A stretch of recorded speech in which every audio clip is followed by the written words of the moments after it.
నమస్తే, welcome to my channel. నేను మీ వినోద్.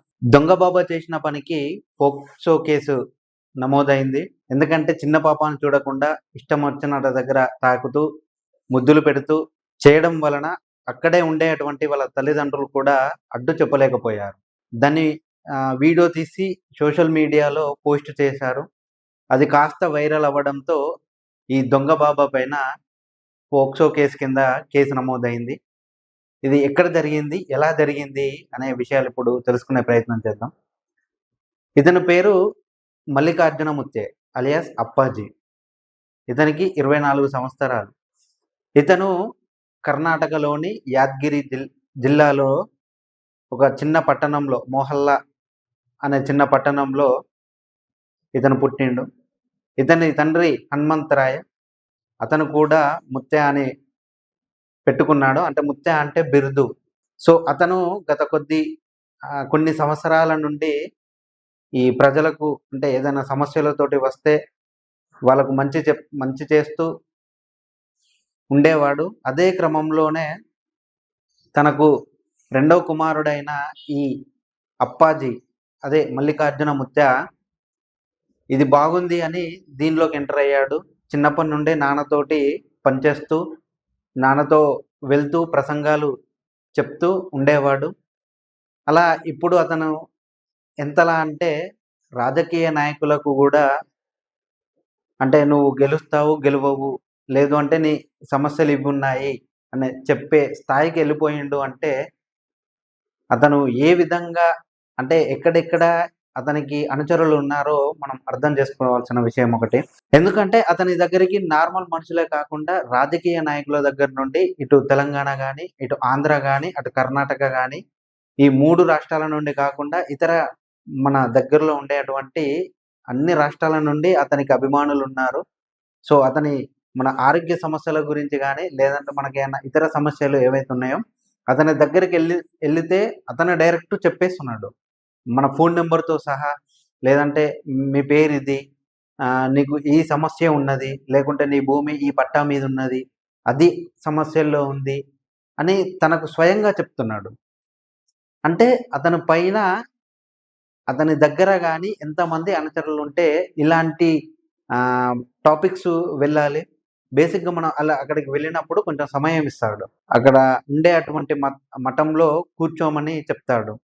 కూర్చున్న తర్వాత అంటే మామూలుగా మనం క్యాజువల్‌గా పక్కన వాళ్ళతోని గానీ, లేదు అంటే మనం వెళ్తున్న సందర్భంలలో మనకు అందరూ మాట్లాడుతా ఉంటారు. అంటే నువ్వెక్కడి నుండి వచ్చినవు? ఎలా వచ్చినవు?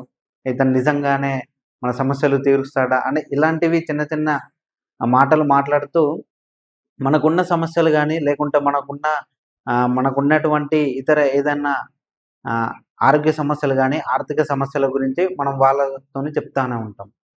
సో మరి వాళ్ళేమన్నా అతనికి సమాచారం ఇస్తారా అనేది ఎవరికీ తెలియదు. కానీ మొత్తానికైతే మన డీటెయిల్స్ మొత్తం అతని దగ్గరికెళ్తాయి. కరెక్ట్ మన దగ్గరకొచ్చేసి నీకు ఈ సమస్య ఉంది, నువ్వు ఇలా చేస్తే నీ సమస్య ఇలా తీరిపోతుందని చెప్పి అలాంటి ప్రలోభాలకు గురిచేస్తా ఉంటాడు. అంతేకాకుండా రాజకీయ నాయకుల దగ్గరికి డైరెక్ట్ ఇతనే వెళ్ళడం గానీ, లేదంటే వాళ్ళే వచ్చి ఇతని ఆశీస్సులు తీసుకోవడం గానీ నమ్మశక్యంగా లేదు. కానీ ఇది నిజం. ఎందుకంటే మనం గతంలో వికారాబాద్‌కు చెందినటువంటి ఒక ఎమ్మెల్యే పైలట్ రోహిత్ రెడ్డి కూడా అతని ఆశీస్సులు తీసుకొని మనం ఆల్రెడీ వీడియోలు చూశానే ఉంటాం.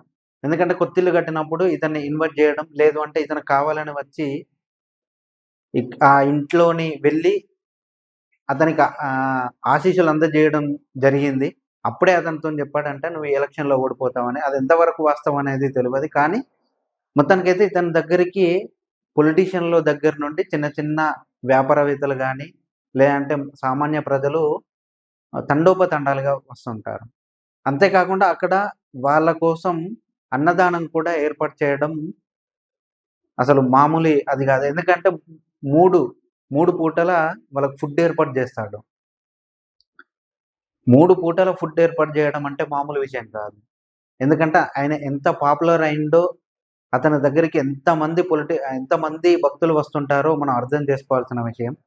కానీ ఈ ఒక్క వీడియో వలన అతను ఊసే లేకుండా పోయింది. ఇప్పుడు అతను పరారీలో ఉన్నాడు. ఎక్కడున్నాడో తెలియదు.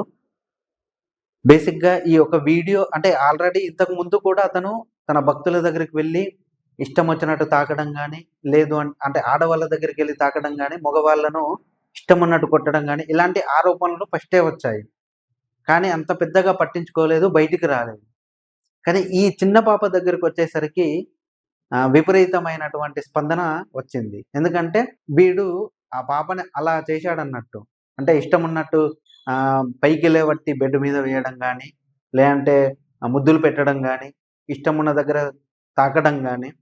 సో, వీళ్ళ తల్లిదండ్రులు ఏమనుకున్నారంటే మామూలుగా ఆశీర్వాదం ఇస్తున్నాడేమో, అలాగే చేస్తాడేమో అని వీళ్ళనుకోని అది కాస్త వీడియో తీసి సోషల్ మీడియాలో అప్‌లోడ్ జేశారు. అది కాస్త వైరల్ అవ్వడంతో ఈ మానవ హక్కుల సంఘాలు ఏవైతే ఉన్నాయో ఇవన్నీ కలిపి పోక్సో కేసు కింద కేసు నమోదు జేశాయి. సో, ఇతను నిజంగానే దొంగ బాబా అని చాలామంది అంటుంటారు.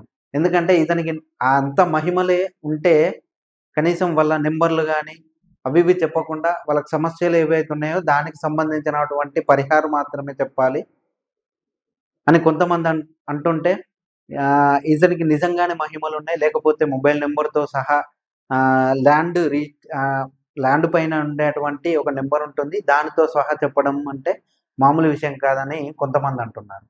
బేసిక్‌గా మనం కొన్ని కొన్ని సందర్భాలలో కొన్ని కొన్ని నమ్మాల్సిన పరిస్థితి వస్తుంది. ఎందుకంటే మనం మనం నిండా సమస్యలతో మునిగినప్పుడు ఇతరులు ఏది చెప్పినా గూడా మనకు బాగానే అనిపిస్తుంది. సో, మనకు వేరే ఆప్షన్ లేదు కాబట్టి మనం ఇతరులు ఏది చెప్పినా గూడా ఓహ్! ఇది నిజమే కావచ్చు, నాకు ఉపయోగపడుతుంది కావచ్చు అనుకోని మనం ఆ భ్రమలో బతుకుతూ ఉంటాం. కానీ మనం చేయాల్సింది మర్చిపోయి ఇతరులు చెప్పింది చేస్తా ఉంటాం.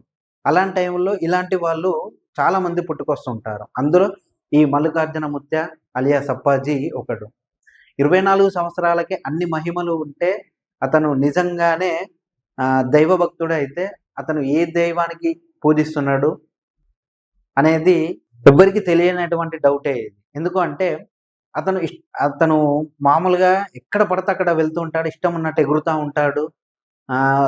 అంటే ఇంట్లోకైతే మరీ మామూలుగా దూసుకెళ్ళాడు. ఇష్టం ఉన్నట్టు ఇంట్లోకొచ్చి చేస్తా ఉంటాడు.